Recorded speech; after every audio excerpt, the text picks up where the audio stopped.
얻을 땅이 많이 남아있도다. 이런 제목의 말씀입니다. 가나안 땅이 정복되는 과정에서 하나님께서 갑자기 두 가지 자신이 주목한 사실을 말씀하셨습니다. 하나는 여호수아가 벌써 나이가 많았다는 것을 말씀하셨고, 또 하나는 이스라엘 백성들이 얻을 땅이 아직도 많이 남아있다. 그 사실을 지적하셨습니다. 여호수아서 1장을 본 것이 엊그제 같은데, 모세에게 리더십을 이양받고 두려움이 있었기에 두려워하지 말라는 말씀을 몇 번이나 들었던 그 젊었던 여호수아가 아이성을 함락한 것이 엊그제 같은데, 그런데 벌써 나이가 많다, 이렇게 하나님이 말씀을 하셨죠. 출애굽기 33장 11절에 광야에서 젊은 수종자 여호수아라는 말이 있고요. 24장, 여호수아 24장에 가면 여호수아가 110세에 죽었다, 이런 말씀이 나와요. 그래서 하나님이 이 시점에 말씀하실 때 광야 40년, 또 가나안 정복 20-30년을 합하면 여호수아의 나이가 약 90세 정도 되지 않았을까, 그렇게 학자들 중에는 추론하는 분들이 있습니다. 다음 장 여호수아 14장에 보면 갈렙이라는 사람이 나오는데, 그 사람의 나이가 85세인데 그와 함께 동료처럼 움직였기 때문에 갈렙의 나이와 비슷하지 않을까, 그래서 약 90세 정도로 생각을 합니다. 세월이 굉장히 빠르죠. 애들 크는 거 보면, 야, 네가 그렇게 컸구나, 너 그때 초등학생인 줄 알았는데 벌써 군대 갔다 왔냐, 이렇게 얘기를 우리가 조카들을 보면 하죠. 시편 90편을 보면 화살같이 날아간다, 세월이 얼마나 빠른지. 또 우리 몸도 이전과 많이 차이가 있는 것을 경험하지 않습니까? 저는 지난 주간에 노회 모임에 수련회에 다녀왔는데, 저희 종로시찰 8교회 함께하는 귀한 시간이었습니다.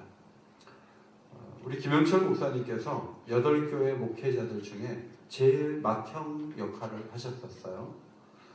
한 15년에 걸쳐서 이제 목사님들이 거의 바뀌고, 승동교회도 새로운 목사님이 오셨고, 낙산교회 박종관 목사님이 올해 11월 달에 은퇴를 하신다고 이번에 오셔서 말씀을 하셔요. 그분이 은퇴하시면 이제 앞세대는 전부 다 은퇴를 하셔서 새로운 목사님들이 구성이 되는 거죠. 그런데 이제 그 다음 세대 중에 제일 먼저 은퇴할 사람이 누군가, 이번에 후배 목사들이 얘기하다가 이은호 목사님이 우리 중에 제일 나이가 많으니까 이 목사님이 은퇴를 하실 때 우리를 불러주십시오, 뭐 이렇게 얘기를 해서 기분이 굉장히 나빴어요. 세월이 얼마나 빠른지. 에베소서 5장 16절, 세월을 아끼라, 때가 악하니라. 그러므로 어리석은 자가 되지 말고 오직 주의 뜻이 무엇인가 이해하라. 세월을 아끼라는 말은 직역을 하면 기회를 사라. 기회가 계속 있는 것이 아니다. 여호수아야, 너 나이 많으니까 이제 방에 들어가서 아무 일도 하지 마라, 그런 뜻이 아니고, 너 하루를 이틀처럼 살아야 돼. 너 이제 시간이 많이 없어. 이렇게 하나님께서 이제 말씀을 하신 거죠. 안타까운 것은 이스라엘 백성들이 얻을 땅이 너무 많다는 거예요. 그 땅을 하나님이 하나하나 거론해 가셨습니다. 2절부터 6절까지 보면, 제가 이제 지도를 찾아가면서 하나씩 이렇게 펜으로 적었는데요. 먼저 블레셋 사람의 지역, 지중해를 끼고 있는 저 남쪽, 여기 5성읍이 있어요. 가사, 아스돗, 아스골론, 가드, 에그론, 5성이 있는데 여호수아가 여기에 군사를 보냈다는 기록이 하나도 없어요. 이 사람들은 해적 출신이라 굉장히 강한 사람이고 악독한 사람들, 그리고 몸도 커요. 여호수아가 여기까지 군사들을 전혀 보내지 못했죠. 하나님은 이 블레셋 사람에 대한 얘기를 2번이나 하시면서, 야, 여기 줬는데 왜 못 가죠? 이렇게 말씀을 하신 거예요. 두 번째, 그술 지역은 저쪽 갈릴리 동쪽인데요. 그술 지역에서 압살롬의 엄마가 다윗의 부인으로 좋았죠. 하마터면 이제 그 그술 지역 출신의 엄마를 가진 압살롬이 이스라엘을 다스릴 뻔한 일들이 역사에 있었습니다. 세 번째는 애국 경계로 볼 수 있는 그 밑에 제가 흰색으로 칠했는데 시홀 시내라고 있어요. 시홀 시내에서부터 저 위쪽 에그론까지 이 경계를 하나님이 말씀하시면서 여기도 주려고 했는데 너희들이 못 가졌다 하는 것이죠. 그 다음에 아위 족속의 땅은 저 남쪽인데 남쪽 지역 팔레스타인 남서쪽에 있는 저 땅도 점령을 못했다는 거예요. 그 다음에 가나안 족속의 땅 그것도, 그리고 저 위쪽 시돈 사람에게 속한 땅, 그리고 그 더 위에 그발 족속의 땅, 그리고 바알갓부터 하맛에 이르는 땅, 이 넓은 땅이에요. 아주 저 레바논 저 더 위쪽으로 올라가는 그 땅, 거기도 줬다는 거예요. 그리고 미스르봇 마임까지 산지, 레바논의 산지 전부. 그러니까 제가 체크해보니까 한 9군데 정도가 있어서 다음 지도 보시면 꽤 넓은 땅을 하나님이 주시려고 했다는 것을 발견하게 되었습니다. 자, 이 말씀을 하신 이유가 무엇인가? 두 가지 이유가 있다고 보는데, 하나는 줬는데 왜 차지하지 못했지? 약간은 책망의 말씀을 하신 것이다, 이렇게 볼 수가 있습니다.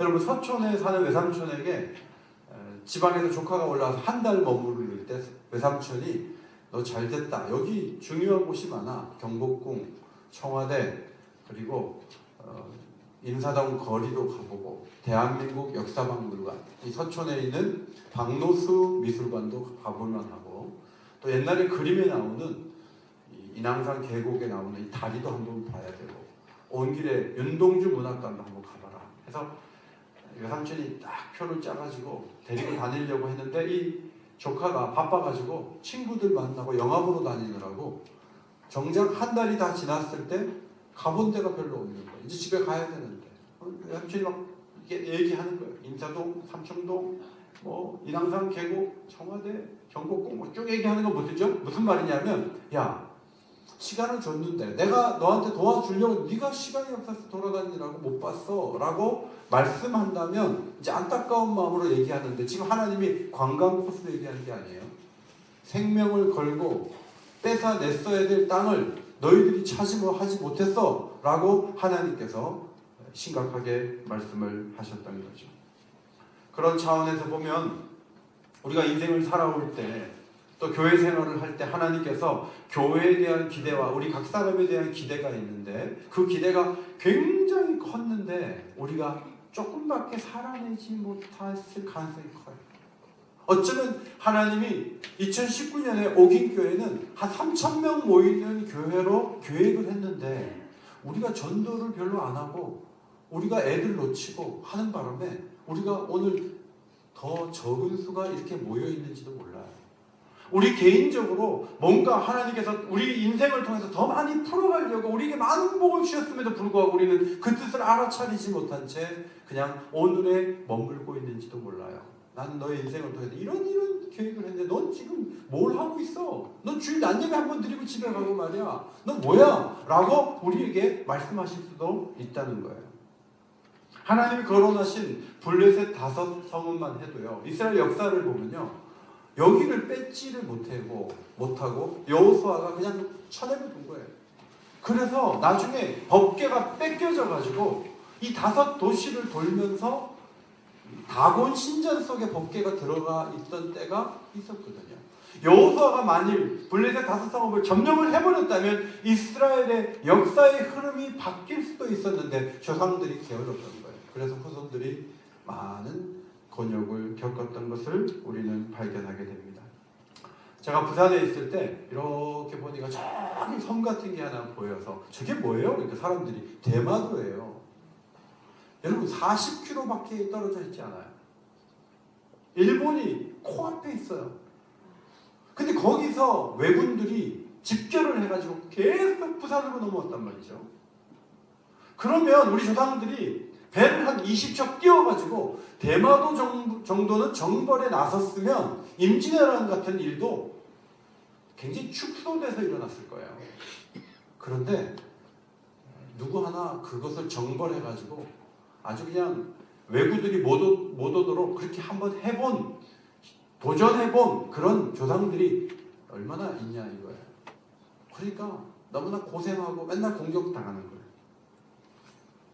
하나님이 주시려 했던 이스라엘 땅, 그 넓은 땅을 다 점령을 했다면 그냥 강대국이 돼가지고 역사가 달라졌을 텐데 그렇게 하지 못했죠. 부활하신 예수님은 신약교회의 놀라운 지명을 언급하시죠. 오직 성령이 임하시면 너희가 권능을 받고 예루살렘과 온 유대와 사마리아와 땅끝까지 이르러 내 증인이 되어 달라고 부탁한 게 아니고 내 증인이 그 다음 뭐예요? 되리라. 예루살렘 교회가 돼야 되는데 구약 성경 붙잡고 있고 철저한 그리스도인들이 되려고 하면서 앞으로 나가지 못해서 기회가 넘어가고 말았죠. 여러분, 교회를 다니다 보면 해외 선교에 대한 관심을 갖게 돼요. 그리고 그 일에 헌신하게 되고요. 재직이 돼가지고 선교하는 일에 관심도 없고 선교지 한 번도 안 가고 그냥 교회만 이렇게 다니면서 내 신앙만 지키는 것은 하나님 뜻이 아니죠. 이번에도 단기선교 가신 분 중에는 교회 등록한 지 몇 년 안 됐는데 가가지고 애들 머리 해주고 얼마나 봉사를 하는지. 여러분, 선교를 할 수 있다는 것, 세계를 위해 기도할 수 있다는 것은 우리가 주 안에 있기 때문에 얻은 축복이죠. 여호수아는 모세를 통해서도 이스라엘 지경이 얼마나 넓은 땅인가를 익히 들어서 알고 있었습니다. 민수기 34장입니다. 애굽 시내 서쪽 대해 하맛 어기스탄, 그 다음에 동쪽은 그어스밤 아인. 그래서 이 지도를 이렇게 보시면 모세 때 이미 하나님은 그 비슷한 지도를 주신 거예요. 그래서 여기에 살라 이렇게 말씀을 하셨다는 것이죠. 여호수아 1장에 가보면은 남쪽으로 광야, 북쪽으로 레바논, 동쪽으로는 유브라테스 강까지 여기를 차지하라고 말씀을 하셨었어요. 따라합시다. 발바닥으로 밟는 것은 너희 땅이 되리라. 발바닥으로 밟으면 이게 너희 땅 다 된다는 거예요. 그런데 20, 30년이 흘렀어요. 여호수아가 이제 나이가 90대가 됐어요. 그런데 아직도 한번 가보지도 않은 땅도 많은 거예요. 여호수아가 꿈이 있었다면 사신이라도 한번 보내면서 유프라테스 강도 갔다 오고 하마더기도 갔다 오고 왔다 갔다 하면서 땅을 넓혔을 텐데 그냥 그 가득히 차 있는 가나안 사람들하고 싸우면서 급급하면서 시간을 다 보내고 말았습니다. 성도 여러분, 오늘 우리 교회에 대해서 하나님은 더 넓은 땅을 갖기를 원하세요. 우리 교회가 뭐 땅을 많이 사라는 뜻이 아니라 더 넓은 지역을 위해 기도하고 더 견고하게 더 놀라운 일들을 감당하기를 하나님은 기뻐하신다는 거죠. 그래서 우리가 전도와 선교에 힘써야 하는 거예요. 신앙생활 가운데 정말 조심해야 될 게 뭐냐면 별탈 없으면 잘 사는 거다, 이 생각을 갖는 거예요. 사고 없으면 좋은 것이다. 그냥 아무 일 없이 그냥 무탈하게 살아가면 좋겠다. 여러분, 이게 굉장히 우상 숭배자들의 생각이에요. 이 땅은요, 전쟁을 하는 곳이에요. 싸워내려고 하고 이기려고 해야지 싸우지는 않고 그냥 현상 유지만 하려고 하는 것은 하나님이 기뻐하시는 모습이 아니죠. 성도 여러분, 더 먼 곳까지 가시기 바랍니다. 더 먼 곳을 향해 기도하시기를 바랍니다. 그렇게 해야 깨어있을 수 있고 하나님 기뻐하시는 일을 이룰 수가 있는 거예요. 디모데전서 2장 4절, 하나님은 모든 사람이 구원을 받으며 진리를 아는 데 이르기를 원하시느니라. 하나님은 더 많은 사람이 구원받기를 원해요. 진리를 알면서 살아가기를 원해요. 이런 말씀을 보면서 저 멀리 영국에서, 호주에서, 캐나다에서, 미국에서 선교사들이 와서 우리에게 복음을 전했어요. 저와 여러분도 더 먼 곳까지 복음이 전달되는 일에 관심을 기울여야 하는데, 이것은 구약 성경이 사실은 오래전부터 계속 강조하던 바예요. 시편 67편을 한번 큰 소리로 앞에 보시고 읽겠습니다. 시작! 주의 도를 땅 위에, 주의 구원을 모든 나라에게 알리소서. 하나님이여, 민족들이 주를 찬송하게 하시며 모든 민족들이 주를 찬송하게 하소서. 하나님이 우리에게 복을 주시리니 땅의 모든 끝이 하나님을 경외하리로다. 지금 신약 성경이 아니고 구약 성경에 이런 말씀이 있는 걸 보세요. 하나님은 모든 나라 가운데 영광을 받으십니다. 저 불교권 또 회교권에 가서 여러분 여행을 하는 일이 있다 할지라도 야, 이 사람들은 모스크 좀 봐. 모스크가 굉장히 크네. 이들은 마음에 믿고 알라를 믿고 우리는 하나님 믿는 거야 하고 별망 없이 돌아서면 안 된다는 거예요. 모든 민족이 주를 찬송하게 해달라. 그렇게 기도해야죠. 오늘 이 말씀을 주신 두 번째 이유는요, 하나님이 새로운 전략을 주시기 위함이었습니다. 6절 말씀입니다. 너는 내가 명령한 대로 그 땅을 이스라엘에게 분배하여 기업이 되게 하라. 12지파가 이제 나누어서 갖도록 땅을 나누어서 갖도록 하라. 이렇게 명령하셨습니다.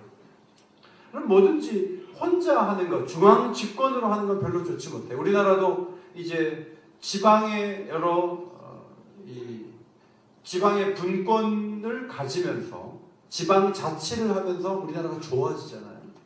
중앙에서 하면 중앙만 유리하게 하지 지방이 뭐 하나 제대로 하지 않는데 이제는 지방에서 사람을 뽑고 지방에서 세우니까 지방마다 윤택하게 되어지는 것이죠. 여호수아 혼자 하는 것도 좋지만 나누어서 위임의 원리를 사용하는데 그것은 모세도 사용했고 신약 교회도 사용했던 거예요. 혼자 하는 것보다 나누어서 하는 것이 훨씬 더 효과적인 것이죠. 이제 앞으로 이 정복의 과제는 여호수아 혼자 책임이 아닌 거예요. 노인이 그냥 혼자 막 칼 들고 왔다 갔다 하면서 다 싸워내고 승리하고 그러는 것이 아니라 모두가 나누어서 자기의 땅을 자신들이 완벽하게 정복하고 하나님 기뻐하시는 방향으로 가는 것, 그런 변화가 있게 되었다 하는 거죠. 그래서 좀 더 책임감을 가지고 일할 수 있도록 하나님께서 이끌어 가셨습니다. 여호수아 너 나이가 많은데 너 죽기 전에 다 정복하고 죽어야 돼? 그게 아니에요. 그 자손들이 이제 계속 싸워야 한다. 사사기 1장을 보면 유다 지파와 시므온 지파가 연합해서 헤브론과 예루살렘을 점령해요. 또 므낫세 지파와 에브라임 지파가 연합해서 베델을 점령해요. 두 지파가 합해서 점령하기도 하고 각 지파별로 자기 땅에 있는 가나안 사람들을 몰아내는 것을 볼 수가 있습니다. 문제는 여호수아가 세상을 떠나니까 하나님을 버리고 다른 신을 섬기면서 사명도 사라졌다는 거예요. 여러분, 하나님을 잘 섬기면요, 하나님 주신 일이 보이고요, 하나님을 잘 섬기지 않으면 다른 일을 해요. 이것이 성경이 가르치는 굉장히 중요한 가르침이에요. 자, 보세요. 하나님이 계신 사회는 하나님이 주신 사명을 수행하는 공동체로 쓴다고요. 근데 하나님 없이 우상을 숭배하면요, 하나님 주신 사명이 사라져요. 그리고 자기가 좋은 일이에요. 스칸디나비아 반도의 그 여러 나라들이 굉장히 부자거든요. 그런데 그쪽에 가보면 뭐 총리하는 사람이 동성애자고요. 뭐 부자라고 뭐 얘기는 하는데 자기네 좋은 거 하는 거예요, 그냥.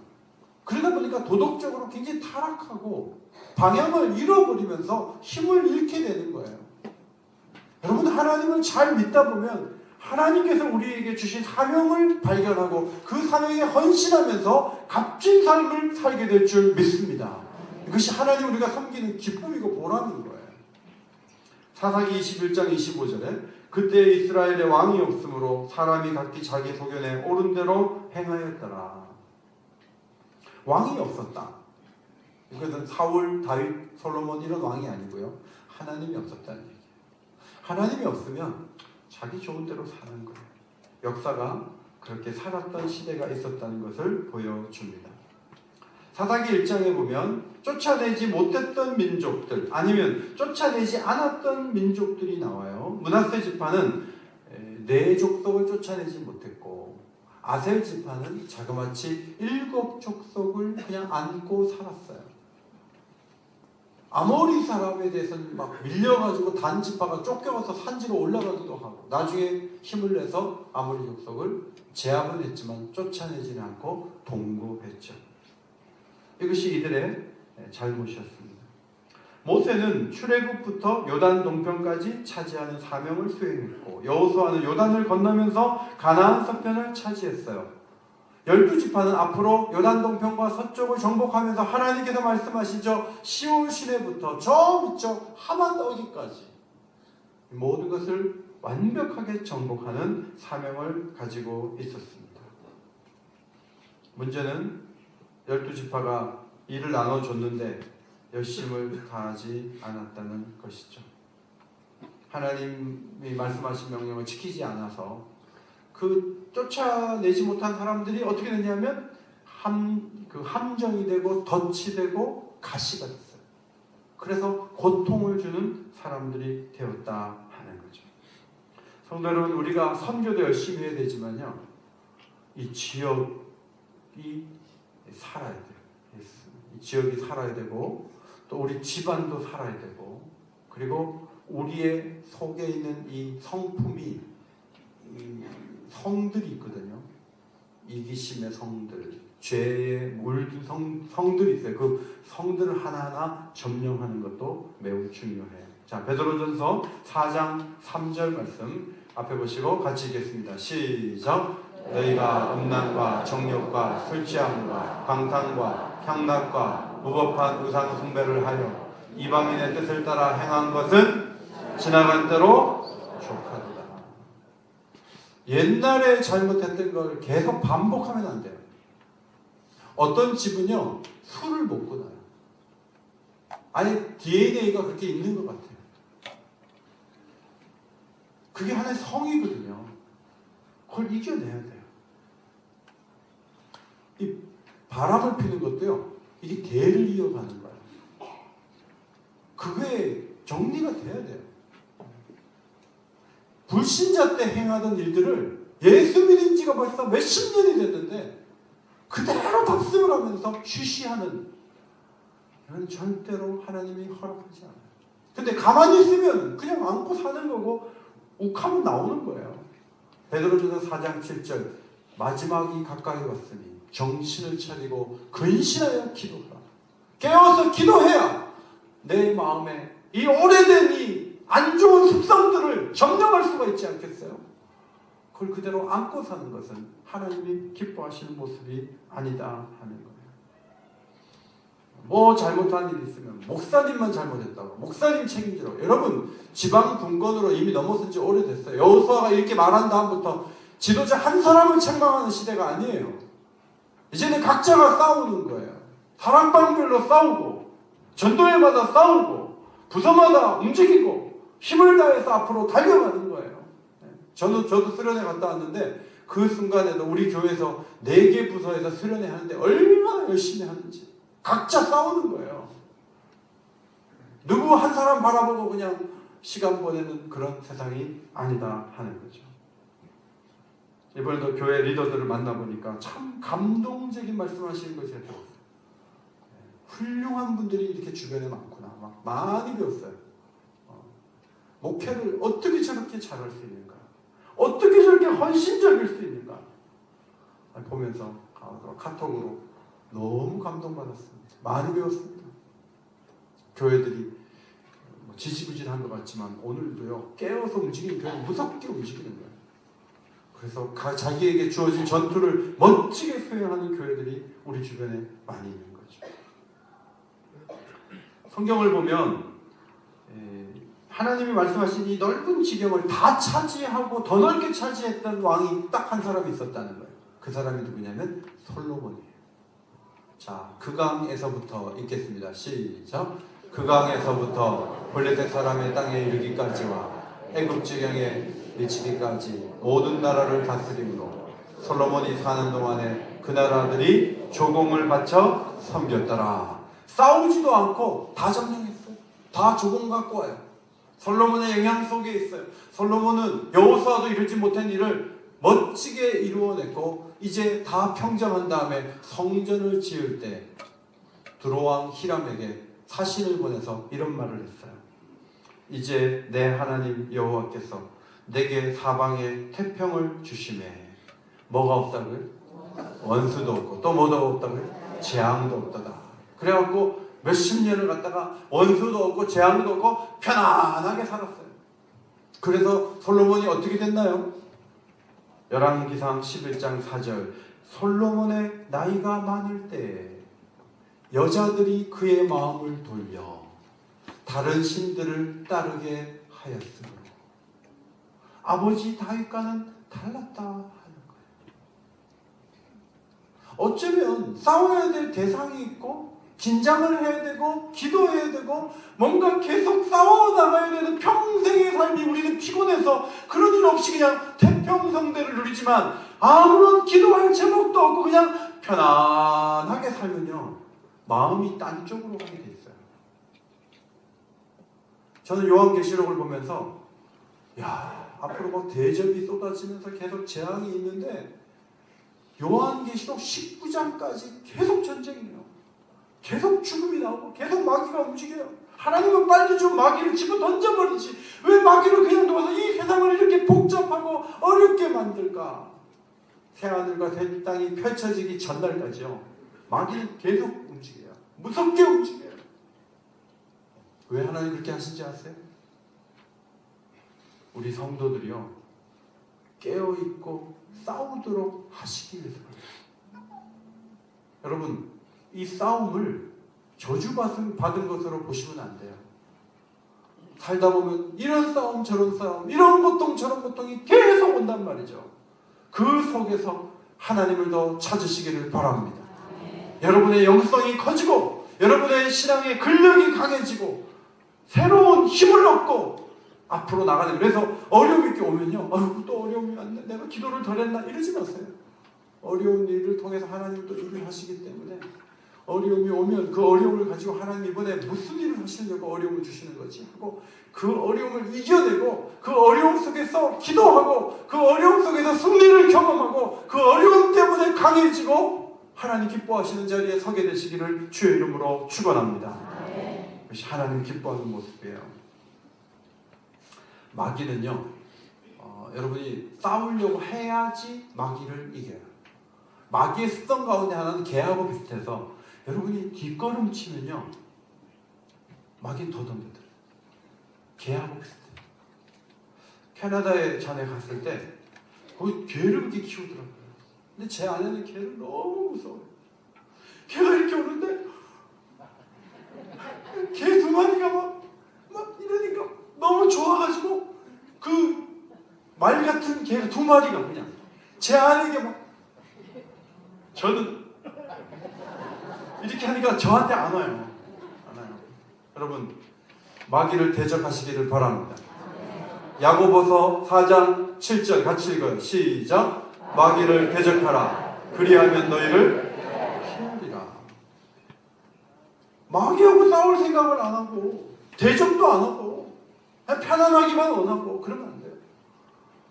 마귀는요 대적하면 마귀가 물러가요. 예수 이름의 권세 예수의 능력을 의지해서 십자가의 권세로 마귀를 제압하시기를 바랍니다. 그 다음에 우리 내면에서 하나님의 아들을 믿고 아는 일이 하나가 돼서 자꾸 살아야 돼요. 온전한 사람이 되어서 이 믿음이 장성한 분량에 이르는 이것도 계속 싸움이에요. 이것을 계속 싸워나가야 한다 하는 거죠. 중요한 것은 하나님이 우리가 싸울 때 그냥 버려두지 않는다는 사실입니다. 여호수아 13장 6절 내가 그들을 이스라엘 자손 앞에서 쫓아내리니 누가 쫓아내? 하나님께서. 내가 쫓아낼 건데 니들이 싸울 생각도 안 하면 적들은 그대로 안고 있는 거야. 그냥 있는 거야. 나는 쫓아낼 의지가 있으니까 너희도 힘을 다해 싸워. 그러면 이길 수 있어 라고 하나님이 말씀하시는 거죠. 이사야 시대는 어두운 시대였지만 하나님의 비전을 보면서 이사야는 이렇게 적었어요. 물이 바다를 덮은 같이 여호와를 아는 지식이 세상에 충만할 것이며. 지금 예수 믿지 않는 사람들이 온 세상에 너무너무 많지만 언젠가 물이 바다를 덮은 같이 하나님을 인정하고 예수 이름 앞에 무릎을 꿇는 사람들이 세상에 가득하게 될 것을 믿음의 눈으로 보시기를 바랍니다. 그것이 믿음이에요. 자, 7가지 지도를 좀 보겠어요. 첫 번째는 세계 종교 분포도예요. 자, 여기 파란 쪽이 기독교, 조금 덜 파란 거는 이제 캐톨릭인데요. 빨간 쪽은 무슬림들이 있는 나라들이에요. 그래서 지금 복음화가 많이 된 것 같아도 상당 부분이 아직도 복음이 전달되지 않고 있는 것을 우리가 보면서 세계 복음화를 위해서 우리가 기도를 해야 돼요. 이게 남은 땅이에요. 우리 남은 땅. 두 번째, 우리 대한민국 복음화 지도예요. 여기도 파란 쪽이 예수 잘 믿는 동네인데 강화도 쪽에 가면 교회가 많고 예수 믿는 사람 많아요. 그리고 전라북도 그리고 신안군 있는 쪽에는 섬들 가운데 90%가 교회 다니는 사람들이 있는 그런 섬들이 있어요. 그런데 이 예수 잘 안 믿는 동네가 어딘지 보이시죠? 이 경상남도, 여기 마산 이쪽 예수 잘 안 믿어요. 제주도, 우리가 낙도에도 사람을 보내고 또 이런 불신앙의 세계 속에 더 많은 교회를 개척하고 민족 복음화를 위해서 힘써야 되겠다 하는 생각을 하게 됩니다. 그 다음 서울시 지도가 있는데 여기는 오히려 저 빨간 쪽이 저쪽 그 강남구 쪽이 복음화율이 높은 편이죠. 어쨌든 서울 시내도 예수 안 믿는 사람이 70% 이상 되죠. 서울 시내. 휴대폰 파는 사람들은요 70%가 아직 휴대폰이 없다. 그건 너무나 좋은 시장이에요. 그런데 우리 그리스도인들은 30%밖에 안 믿는데 70%가 안 믿는데도 뭐 어떻게 되겠지 하고 이 정도 많이 믿는다 이렇게 생각하고 있는데 그렇지 않다 하는 거죠.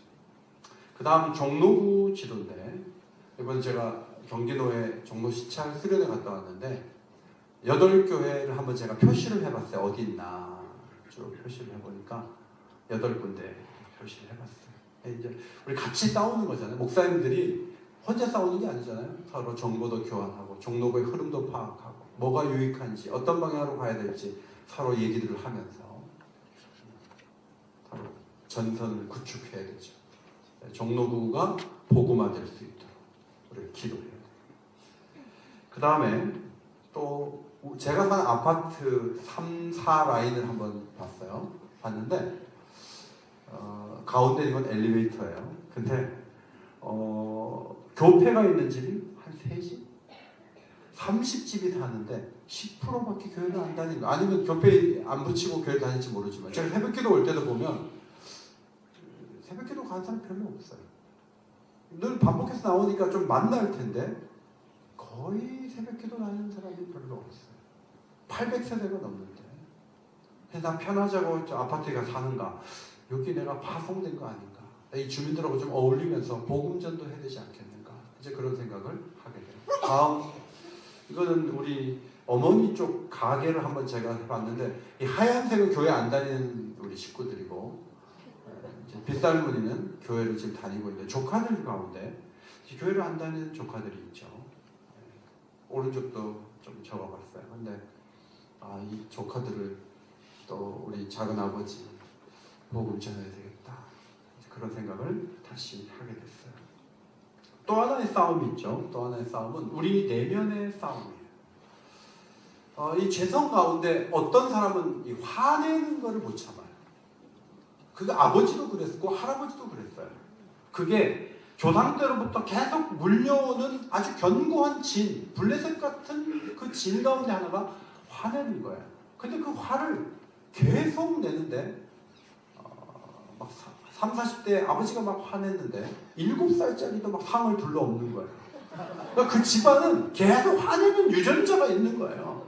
그거를 당연하게 받아들이면 안 된다는 거예요. 그걸 점령을 해야 돼요. 그걸 꺾어야 돼. 근데 그냥 꺾여지냐고요. 싸워야지. 기도하고 눈물을 흘려야 돼요. 내가 앞으로 화 하나 낼 때마다 손가락 하나씩 자른다. 그런 마음을 가질 정도로 해야 돼요. 그냥 어쩔 건데. 내가 화내는데 뭐 우리 집안이 그런데 어쩔 건데. 참아. 여러분 이게 하나님 기뻐하시는 모습이 아니라는 거예요. 어떤 사람은 너무 상처가 많아요. 거기 붙들려 있어요. 언제까지 상처해요. 50년 전 상처를 지금도 갖고 있으면 어떡해요? 그걸 해결해야 되잖아요. 여러분 이 내면의 이 견고한 짐들을 그냥 두지 마세요. 예수 그리스도를 닮아가고 싸우고 이겨가는 성도들이 되시기를 주의 이름으로 축원합니다. 그래서 기도해서 말씀대로 걸어가면서 이번에도 뭐 2장밖에 안 하는데 여러분 벌써 딱 교회에서 얘기하면 하려고 하는 사람이 있고요. 아니 난 안 해. 여러분 성경 쓰는 거 못할 시킨 것도 아닌데 그걸 왜 안 해요? 그걸 해야 될 거 아니에요. 하면서 마음에 새겨질 거 아니에요. 좋은 게 다 놓치고 기도도 안 해. 성경도 안 써. 전도도 안 해. 그러면 어떤 변화가 오겠어요? 하나님 책망하지 않겠어요? 야, 넌 나이만 좀 먹고 있어. 너 지금 뭐 하는 거야? 하나님 책망하지 않겠어요? 성도 여러분, 교회에서 뭐 하면 앞자리에서 딱 가서 하셔야 돼요. 그 하는 가운데 성령의 역사가 일어날 줄 믿습니다. 해야 돼요. 해야 돼요.